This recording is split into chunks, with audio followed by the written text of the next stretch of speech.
بسم اللہ الرحمن الرحیم الحمد للہ رب العالمین والعاقبۃ للمتقین والصلاة والسلام علی سید الانبیاء والمرسلین۔ تربیت اولاد کورس کے سلسلے میں آج سبق نمبر 12 کے ساتھ آپ کی خدمت میں حاضر ہیں۔ آج کے سبق میں ہم اسی موضوع کو لے کر آگے بڑھیں گے جس پر ہم نے گزشتہ درس اور گزشتہ سبق میں بات کا آغاز کیا تھا، یعنی بچوں کی تربیت میں والدہ کا کیا کردار ہونا چاہیے۔ موضوع کے حوالے سے گزشتہ سبق میں یہ بات سامنے آئی تھی کہ بچوں کی بہترین تربیت میں والدہ کے کردار کی اہمیت اور اس کی ضرورت کتنی ہے، اور اس حوالے سے والدہ کی ذمہ داری کیا ہے اور کیوں ہے۔ جبکہ اسی موضوع کے حوالے سے آج ہم یہ جانیں گے کہ تربیت کے حوالے سے والدہ کا لائحہ عمل اور اس کے پلاننگ، اس کے منصوبہ بندی کیا ہونی چاہیے، کون کون سے ایسے فرائض ہیں، کون کون سے ایسی ذمہ داریاں ہیں جو تربیت کے حوالے سے ایک والدہ پر عائد ہوتی ہیں۔ تو اس حوالے سے پہلی چیز تو یہ ہے کہ بچوں کی تربیت سے پہلے والدہ خود اپنا خیال رکھیں، اور خود خیال رکھنے کا مطلب یہ ہے کہ بچوں کی تربیت کے حوالے سے وہ ذہنی طور پر بھی تیار ہو اور جذباتی طور پر بھی تیار ہو۔ ذہنی طور پر تیار ہونے کا مطلب یہ ہے کہ بچوں کی تربیت کو وہ اپنا فریضہ سمجھ لے، اپنی ذمہ داری سمجھ لے، اور وہ یہ ذہن بنا لے کہ میں ایک ماں ہوں اور میرے بچوں کی تربیت میری ذمہ داری ہے۔ ایسا نہ ہو کہ وہ بچوں کی تربیت کو معاشرے کا دباؤ سمجھے، یا سسرال کی طرف سے دباؤ سمجھے، یا شوہر کی طرف سے اس کو دباؤ سمجھے۔ ایسا نہیں ہونا چاہیے، کیونکہ اگر دماغی طور پر، ذہنی طور پر ایک ماں اپنے بچوں کی تربیت کے لیے تیار نہ ہو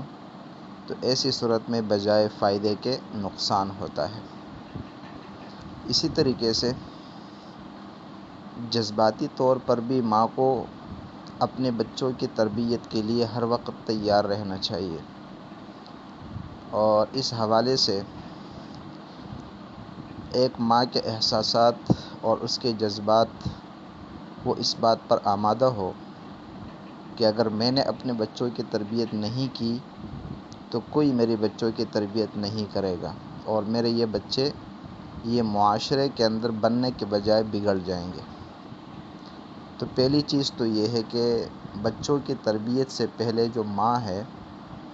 وہ ذہنی طور پر، جذباتی طور پر بچوں کی تربیت کے لیے تیار ہو۔ دوسری چیز یہ ہے کہ بچوں کی تربیت کے حوالے سے اس کی معلومات اور اس کا علم وہ وسیع ہونا چاہیے۔ اس کے پاس بچوں کی تربیت کے حوالے سے معلومات کا ذخیرہ ہونا چاہیے۔ اس کا طریقہ کار یہ ہے کہ وہ بچوں کی تربیت کے حوالے سے کتابوں کا مطالعہ کرے، اور جہاں تربیت کے حوالے سے کورسز ہوتے ہیں وہاں شرکت کرے۔ اس کے علاوہ اپنے خاندان کے بڑے لوگوں سے بھی اس حوالے سے مدد لی جا سکتی ہے۔ جب تک بچوں کے حوالے سے اس کے پاس معلومات کا ذخیرہ نہیں ہوگا، اس کے پاس علم نہیں ہوگا، تو وہ بچوں کی تربیت نہیں کر سکتی۔ تیسری چیز جسمانی طور پر بچوں کی تربیت ہے۔ جسمانی طور پر بچوں کی تربیت میں 3 چیزیں آتی ہیں۔ نمبر 1 بچوں کی خوراک، نمبر 2 ان کا لباس، نمبر 3 بچوں کے آرام اور سونے جاگنے کے اوقات۔ خوراک کے حوالے سے ماں کی تربیت یہ ہونی چاہیے کہ اپنے بچوں کے لیے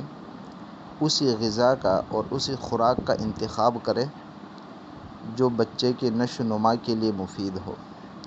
جو بچے کے صحت کے لیے کارآمد ہو۔ بچے کی محبت میں آ کر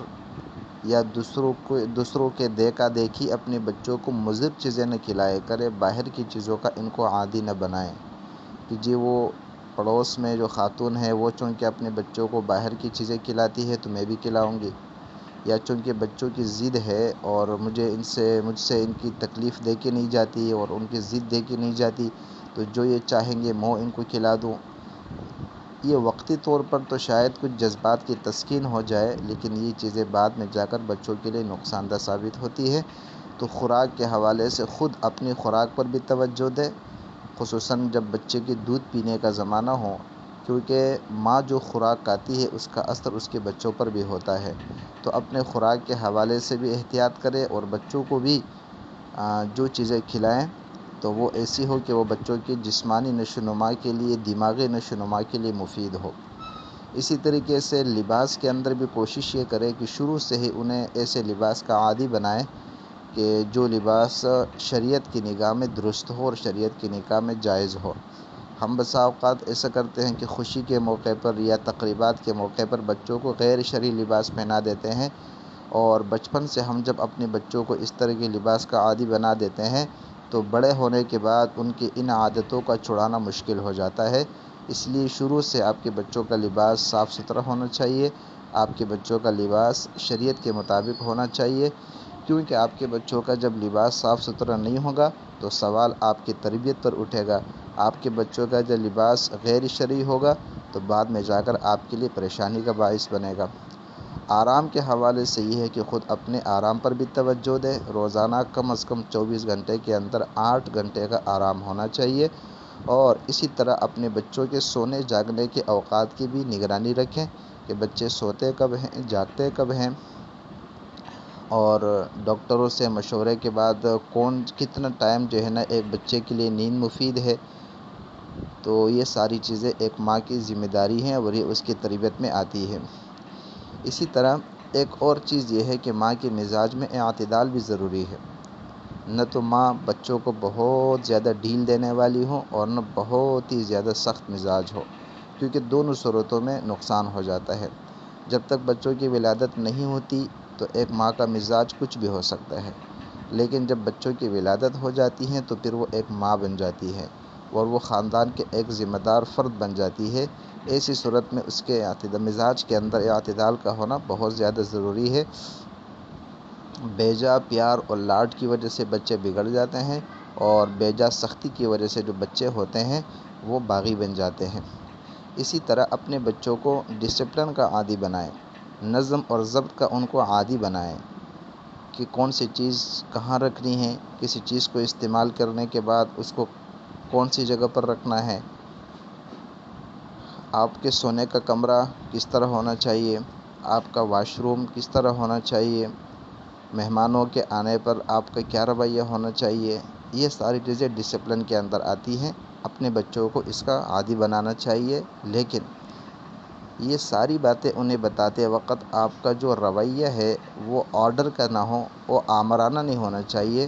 بچے سے کوئی غلطی ہو جائے تو اس غلطی پر تنبیہ ضرور کرے، لیکن اس غلطی کی وجہ بھی بتائیں، اور اس اپنے ڈانٹنے کی وجہ بھی انہیں بتائے کہ آپ نے یہ غلطی کی ہے اور اس کا درست طریقہ کیا تھا۔